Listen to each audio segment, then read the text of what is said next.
उसे क्या पता था कि जब जब ये आदमी दर्द में होता है तब तब सोना उगलता है। एक दिन जस्टिन एयरपोर्ट पर अपने अगले बैग का इंतजार कर रहा था। तभी उसके दोस्त एलेक्स ने मैसेज करके पूछा कि वो कैसा है। जस्टिन ने उसे बताया कि उसकी गर्लफ्रेंड कार्ला ने उससे ब्रेकअप कर लिया है और तो और स्कूल छोड़ने पर उसका बाप भी उससे बहुत गुस्सा था। जब उसने मुड़कर बैग मशीन को देखा तो वहाँ एक भी बैग न देखकर वो हैरान रह गया। पूरे एयरपोर्ट पर वो अकेला ही मौजूद था। तभी उसने देखा कि बैगेज ऑफिस भी बंद हो चुका है। उसने खिड़की से किसी को बुलाकर मदद मांगनी चाहिए, लेकिन उसी वक्त बंद पड़ी बैग मशीन में से एक काला सूटकेस निकल पड़ा। जस्टिन को कुछ समझ नहीं आ रहा था। उसे लगा कि बैग उसका ही है और वो बैग उठाकर चल दिया। उसके जाने के बाद बैग मशीन अपने आप चल पड़ी और उसके सारे कपड़े बिखरे हुए बाहर आने लगे। जब जस्टिन सिगरेट पीते हुए वापस घर जा रहा था तो उसने पिछली सीट पर रखे बैग में से आ रही आवाजों पर ध्यान ही नहीं दिया। उसी वक्त कार्ला का मैसेज आया कि वो कल उसके घर आकर अपना सारा सामान ले जाएगी। जलती हुई सिगरेट जस्टिन की उंगली पर जा लगी और उसने गलती से कार्ला को वीडियो कॉल कर दी। कार्ला को लगा कि जस्टिन उसके प्यार में दुखी होकर उसे वीडियो कॉल कर रहा है। उसका एटीट्यूड देखकर जस्टिन भी चिढ़ गया और फुल स्पीड पर गाड़ी दौड़ाकर घर लौट आया। इसके बाद वो बैग को दरवाजे पर ही छोड़कर फ्रिज से नूडल्स लेने चला गया, लेकिन वहाँ भी कार्ला ने बहुत बेकार बातें लिखी हुई थी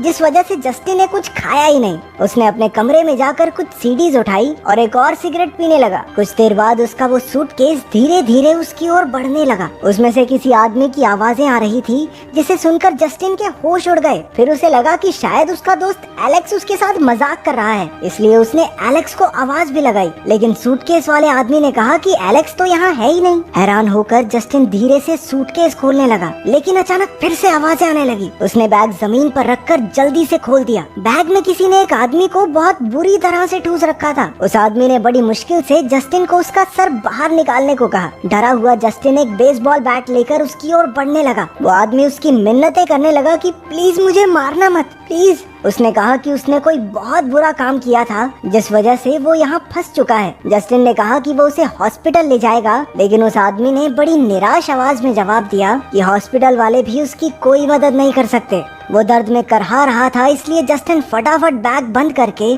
उसे हॉस्पिटल ले जाने लगा, लेकिन आदमी ने एक बार फिर से चिल्लाकर उसे रोक दिया। उसने फिर से बैग बंद किया और आदमी फिर से चिल्लाने लगा। उसने कहा कि अगर जस्टिन उसे बैग से बाहर निकाल दे तो सब अपने आप ठीक हो जाएगा। जस्टिन मान गया, लेकिन उसे अभी भी डर था कि ये कहीं बाहर निकलकर उस पर हमला न कर दे। लेकिन उस आदमी ने बोल बोल कर जस्टिन का दिमाग खराब कर दिया और आखिरकार वो उसे बाहर निकालने के लिए मान गया। जब जस्टिन उसका पैर निकाल रहा था तो वो आदमी दर्द से चिल्लाने लगा। अचानक उसी वक्त एक सोने का सिक्का उसके मुंह से बाहर गिर पड़ा। जस्टिन हैरान होकर उसे देखने लगा। तब जाकर उस आदमी ने बताया कि उसे ऐसी बीमारी है जिसमें वो दर्द में होने पर सोना उगल सकता है। जस्टिन को अब भी अपनी आंखों पर यकीन नहीं हो रहा था। उस आदमी ने कहा कि अब तो जस्टिन उसे दर्द देकर जितना चाहे उतना सोना पा सकता है। उसने ये भी कहा कि अगर जस्टिन उसे बाहर निकाल दे तो तब तक जितना भी सोना उसने उगला होगा वो सारा जस्टिन को इनाम के रूप में दे देगा। कुछ ही देर में वो आदमी सो गया और जस्टिन बैग बंद करके उसे अपने कमरे में ले आया। नींद में जस्टिन ने सपना देखा कि वो खुद सूटकेस में सो रहा है। अचानक सूटकेस बंद हो गया और उसे अंदर ही कैद कर लिया। वो चिल्लाकर मदद के लिए पुकारने लगा। उसी वक्त 3 आदमी सूट पहने कमरे में घुस आए। उनके पास बंदूकें थी और उन्होंने सूटकेस में ही जस्टिन को गोलियों से छल्ली कर दिया। अगली सुबह जस्टिन की नींद खुली तो उसे एहसास हुआ कि ये तो बस एक डरावना सपना था। सूटकेस अभी भी वहीं पड़ा था। उसने सोने का सिक्का उठाया और एक दुकान पर उसे बेचने पहुंच गया। उस आदमी ने बताया कि ये सिक्का बहुत पुराने समय का है, जिस पर जस्टिन कहने लगा कि वो सब तो ठीक है पर इसका कुछ मिलेगा कि नहीं। जिस पर दुकानदार ने जवाब दिया कि वो इस सिक्के के बदले उसे $275 देने को तैयार है, लेकिन उसे पुलिस से प्रूफ लेना होगा कि ये सिक्का उसी का है, ना कि चोरी का। इसके बाद वो अपने दोस्त एलेक्स से एक पार्क में मिला। उसने एलेक्स को वही कागज दिखाया, जिसे देखकर एलेक्स ने कहा कि ये तो बहुत कम पैसे दे रहा है तेरे को, हर कोई तेरे भोलेपन का फायदा उठा जाता है। इसके बाद घर जाते हुए जस्टिन ने एलेक्स को सूटकेस वाले आदमी के बारे में सब कुछ सच बता दिया, लेकिन एलेक्स को ये सब बकवास लग रहा था। घर में जाने से पहले ही अचानक कार्ला दरवाजे से डरी हुई बाहर आ गई। जस्टिन ने हड़बड़ाते हुए पूछा, तो तुम क्या कर रही हो यहाँ?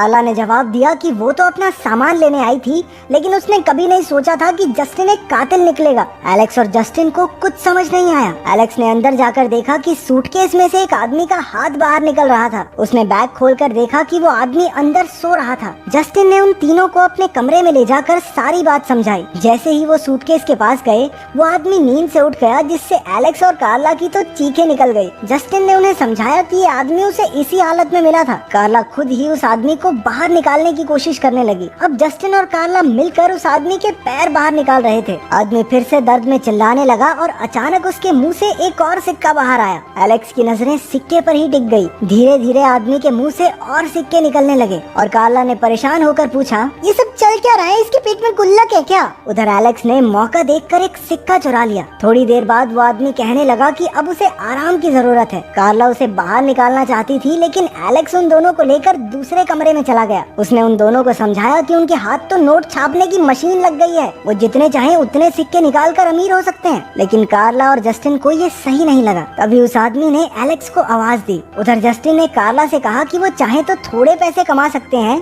लेकिन ज्यादा दिन तक इस आदमी को साथ रखना खतरे से खाली नहीं होगा। दूसरी ओर एलेक्स बैग बंद करके उस आदमी के मना करने के बावजूद भी उसे खींचकर कमरे से बाहर ले जाने लगा। इससे पहले कि जस्टिन और कार्ला कुछ कहते, एलेक्स ने सूटकेस को सीढ़ियों से धक्का दे दिया। उसके नीचे गिरते ही हजारों सोने के सिक्के जमीन पर बिखर गए। उन तीनों का मुंह खुला का खुला रह गया और एलेक्स ने कहा कि अब वो इस आदमी को कहीं नहीं जाने देगा। एलेक्स भी लालच में आकर कहने लगा कि हमेशा के लिए तो नहीं, लेकिन 48 घंटे तक तो इस आदमी को रख ही सकते हैं। इसके बाद तीनों ने अलग अलग तरीकों से उस आदमी को टॉर्चर करके उससे सोना उगलवाना शुरू किया। अगले दिन उन्होंने उस पैसे से खूब अय्याशी की और महंगी महंगी चीजें खरीदी। शाम के समय हमें पता चला कि कार्ला और एलेक्स का तो चक्कर चल रहा था। बेचारे जस्टिन का तो दोस्त भी सांप निकला। जैसे ही उन्हें जस्टिन के आने की आवाज सुनाई दी, एलेक्स फटाफट अपने कमरे में चला गया और कार्ला ने सारे सिक्के हटा दिए। रात को तीनों ने मिलकर उस आदमी के सूटकेस से एक डिवाइस जोड़ दिया जो उसे लगातार बिजली के जोरदार झटके दे रहा था। अब आदमी के मुंह से लगातार सोना निकल रहा था। उस आदमी को दर्द से कराहता देख जस्टिन ने तरस खाकर मशीन बंद कर दी। उसने बाकियों से कहा कि कोई भी आदमी इतनी ज्यादा बिजली सहन नहीं कर सकता और अगर ये मर गया ना तो ले लेना मजे। उधर कार्ला तो सिक्कों से खून साफ करने में बिजी थी। उसने जस्टिन की बात पर ध्यान नहीं दिया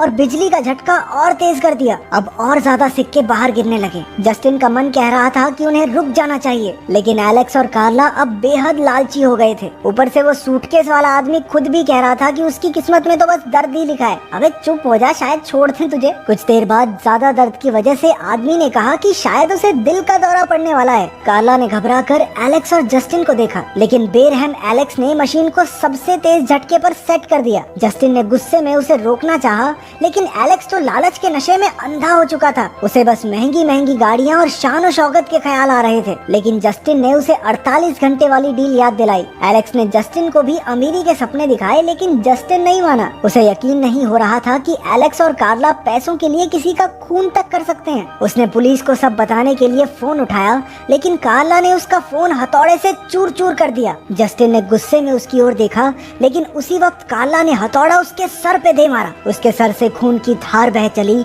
और वो लड़खड़ाते हुए कमरे से बाहर निकल गया। कार्ला भी उसे जान से मारने के लिए उसके पीछे भागी, लेकिन जस्टिन सीढ़ियों से नीचे जा गिरा और बेहोश हो गया। एलेक्स ये सब देखकर हक्का बक्का रह गया। उन्हें समझ ही नहीं आ रहा था कि अब उन्हें क्या करना चाहिए। एलेक्स ने कहा कि उन्हें शहर छोड़कर भाग जाना चाहिए, लेकिन पीछे से आदमी की आवाज आई कि वो भागकर कहीं नहीं जा सकते। एलेक्स ने उसे अपना मुंह बंद रखने को कहा और एक आखिरी बार सोना इकट्ठा करने का फैसला किया। बिजली का झटका देने से पहले वो आदमी जोर जोर से हंसने लगा। अचानक उस आदमी की आंखें एकदम पीले रंग की हो गई और वो एलेक्स और कार्ला को मिलने वाली सजा के बारे में सोचकर हंसने लगा। फिर भी उन्होंने मशीन का बटन ऑन कर दिया। अचानक तेज हवा का झोंका आया और वो पीछे गिर गए। आदमी के आसपास बहुत सारा धुआं हो गया। अब वो आदमी एक विशाल राक्षस में बदल चुका था। एलेक्स और कार्ला डर के मारे चिल्लाने लगे और न जाने कहां से 2 सूटकेस नीचे आ गिरे। राक्षस ने अपनी जहरीली हंसी हंसते हुए दोनों को सूटकेस में कैद कर दिया। कुछ देर बाद जस्टिन की आंख खुली तो वो हॉस्पिटल में था। उसके पास एक कागज पड़ा था जिसमें सूटकेस वाले आदमी ने लिखा था